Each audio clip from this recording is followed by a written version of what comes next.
अस्सलाम वालेकुम friends, welcome back to Top Smarties. Drama serial Adawat coming episode तो बहुत ही ज़्यादा इंटरेस्टिंग है क्योंकि नताशा के वालिद का जो इंतकाल हो गया तो अब इनकिसार घर छोड़कर चला जाता है और उसके साथ उसके बच्चे भी चले गए क्योंकि वो बेबी के साथ नहीं रहना चाहते। ऐसे में बेबी तो बहुत गुस्से में है कि इनकिसार तो उसका फ़ोन भी पिक नहीं कर रहा। सारे का सारा गुस्सा मारिया पर उतरता है तो मारिया भी बोल देती है, आपने जो कांटे मेरी जिंदगी में बिछाना चाहे देखें, आप खुद ही उन पर खड़ी हैं। अब तो बेबी का बस नहीं चला कि मारिया की खड़े खड़े जान निकाल दे। ऐसे में माँ बेबी का हाथ पकड़ते हुए उसे रोक देती है और मारिया भी यहाँ से किचन में आ गई और अपना काम करने लगी। लेकिन बेबी इस तरह से इसकी जान नहीं छोड़ेगी, फौरन ही इसके पीछे किचन में आई, आते ही गिलास गिरा दिया, तोड़ दिया। तो मारिया भी कहने लगी, क्या हो गया है आपको, तबीयत ठीक तो है। तो ऐसे में बेबी को और भी गुस्सा आ गया, अगर मेरे बच्चे इस घर में नहीं रह सकते तो ना मैं तुम्हें रहने दूंगी और ना ही तुम्हारे। अभी इतना ही कहा था तो मारिया ने उसे शटअप कॉल दे दी, मेरे बच्चे के बारे में मत कुछ कहना वरना अच्छा नहीं होगा। बेबी किसी की धमकी में आ जाए ऐसा तो कहीं लिखा ही नहीं। अब वो जल्दी से मारिया को गर्दन से पकड़ लेती है कि अभी तुम्हारी जान निकाल दूंगी। तुम ही हो ना जिसने मेरे भाई को मुझसे मुतनफ्फर किया, कोई भी मुझसे बात करना नहीं चाहता, मेरे साथ बैठना नहीं चाहता, सब कुछ तुम्हारी वजह से हुआ। तो बेबी को इतना होश भी नहीं कि मारिया प्रेग्नेंट है, मारिया को धक्का दे देती है।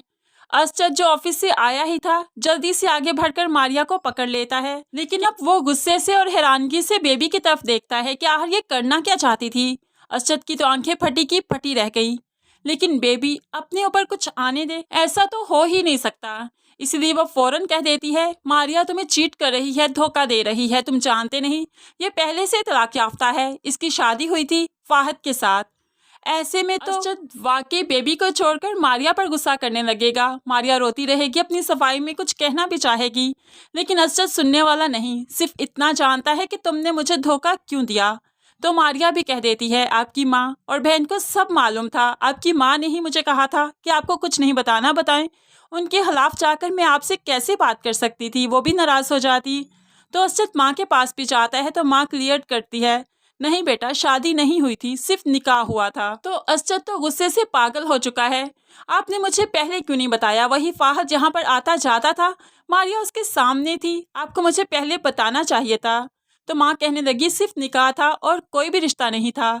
यहाँ पर असचद कहने लगा, निकाह था तो मोहब्बत भी जरूर होगी, इनके दरमियान जज्बात का रिश्ता तो होगा ना, जैसा मेरा और अंबर के दरमियान में था।